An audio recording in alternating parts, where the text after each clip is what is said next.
In this video, we're going to build a camera system that will smoothly follow the player as they move around the scene. We'll get started by adding a child game object to our player's prefab to act as the camera's target. The target will simply sit at the center of the player's feet, just like the pivot position of the player's sprite. We're doing this because the player's actual sprite does not move while they climb up a ledge. So we are going to move the camera's target while they are climbing to ensure that the camera follows the apparent motion of the climbing player. Then, when the animation is complete and we move the player to the top of the ledge, we will also move the camera target back to its original position. Now let's create a new script called Camera System. We will then introduce a reference to this class into our game manager because it will be managed just like the input system. We will attach the camera system to the game manager so we can use getComponent in awake to retrieve the reference, and then we'll make a call to the managed awake method. Before we go on, let's fill out the framework of the camera system. We are going to add the managed awake and late update methods, and we'll also include the onDrawGizmos Unity callback so we can eventually debug the camera's focus area. Let's also add a camera reference so we can access the camera object that is in our scene, and we'll also include a game object reference where we can store the player's camera target object. We can find the main camera game object by using its name, and then we'll retrieve the camera component from the game object. And we can find the camera target object by using the full path. We can find a child object by first referencing its parent, then using a / before adding the child's name. In this case, we're not grabbing a component, so we don't need to do anything more. Now let's introduce a new script called Focus Area. This will be a class that represents a rectangle in the scene that the camera will always try to remain focused on. This class will not be defined as a Unity component.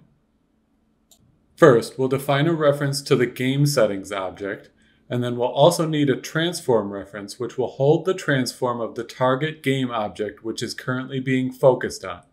Presumably, in the future this could be something other than the player, but for now it's simply going to be the player's camera target transform. We are also going to set up a few properties that are based off of two rect objects. We are going to define a target rect which will represent the player's shape. This is essentially going to be the object that the camera attempts to focus on. Then we're going to define a focus rect, which will represent an area where the target can move without causing the camera to update its position.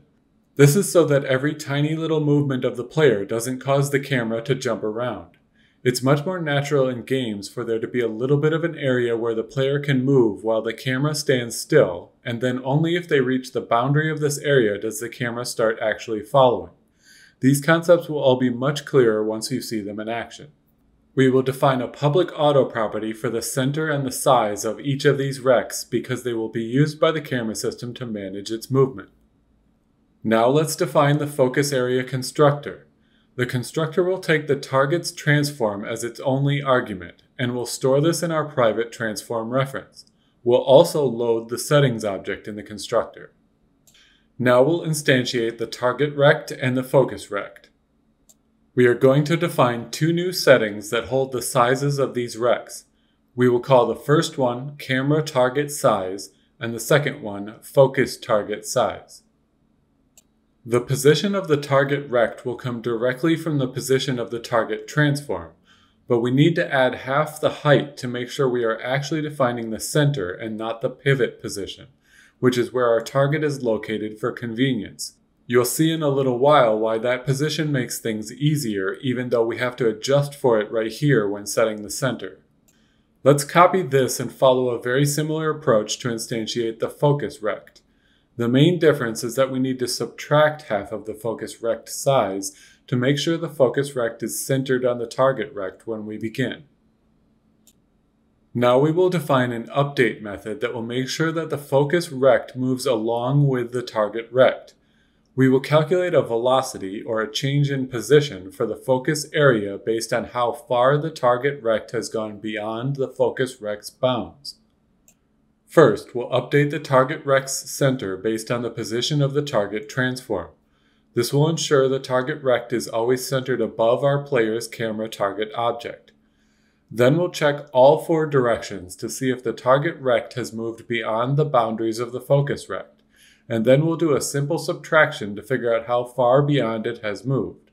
So if the right side of the target rect has moved 2 units past the right side of the focus rect, then we'll move the focus rect 2 units to the right to ensure that the target rect is back inside the focus rect.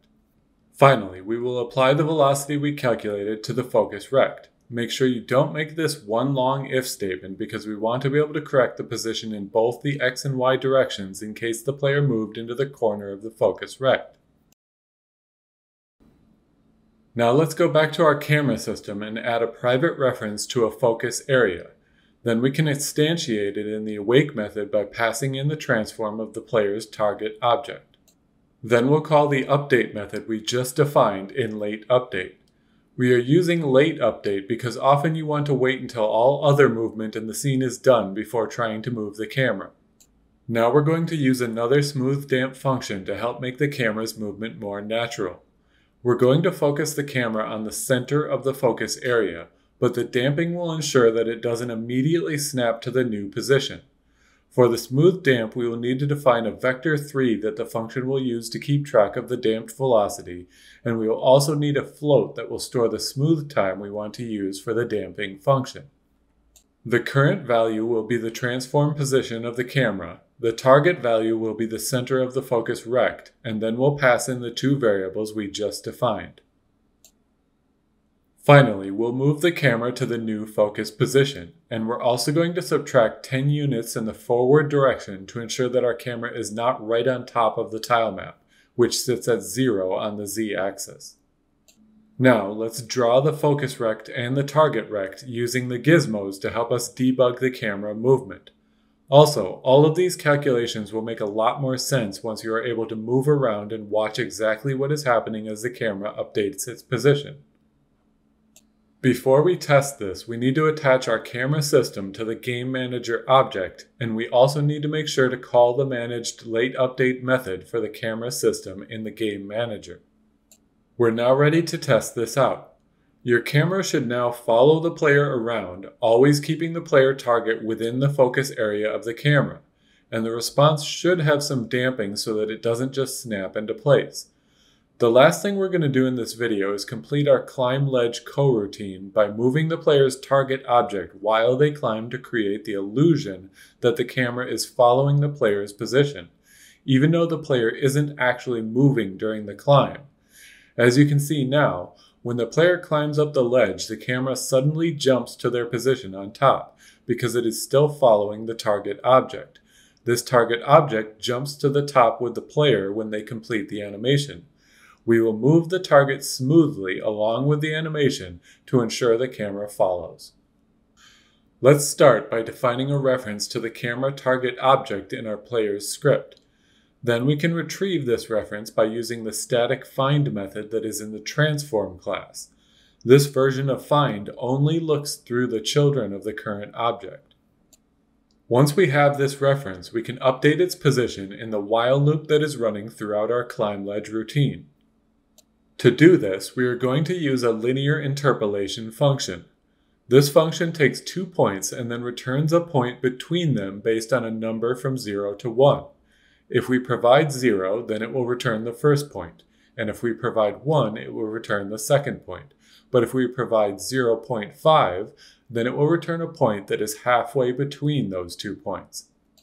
We are going to use the lerp function to update the local position of the camera target object. This is quite convenient because our first interpolation point will simply be the 0 vector. This is why we set the target object to have the same position as the player. This means that the target's default local position is the origin, or the 0 vector. Then we can reuse the climb ledge offset as the destination vector because that's exactly where we want the final position of the target to end up relative to the player's original position. And the normalized animation time is exactly what we want for the interpolating value. It will be 0 when the animation first starts, and it will be 1 when the animation is complete. Finally, we will then reset the local position of the target object back to 0 when the player is moved up onto the ledge, because then we will want the camera target to be back at its original position at the feet of the player so that it tracks their current position correctly. That's all we need to do. If we run the application now, we should see that the target object moves along with the climb ledge animation. This ensures that the camera's focus area also updates its position if it needs to, creating the illusion that it is following the player's movement, even though the player isn't actually moving throughout the climb ledge action. In the next video, we will build our final state, the wall slide state. This will allow the player to enter a state where they are able to slide down a wall that they've jumped into by pressing into the wall. They will also be able to perform a wall jump action to exit this wall slide and return to the move state.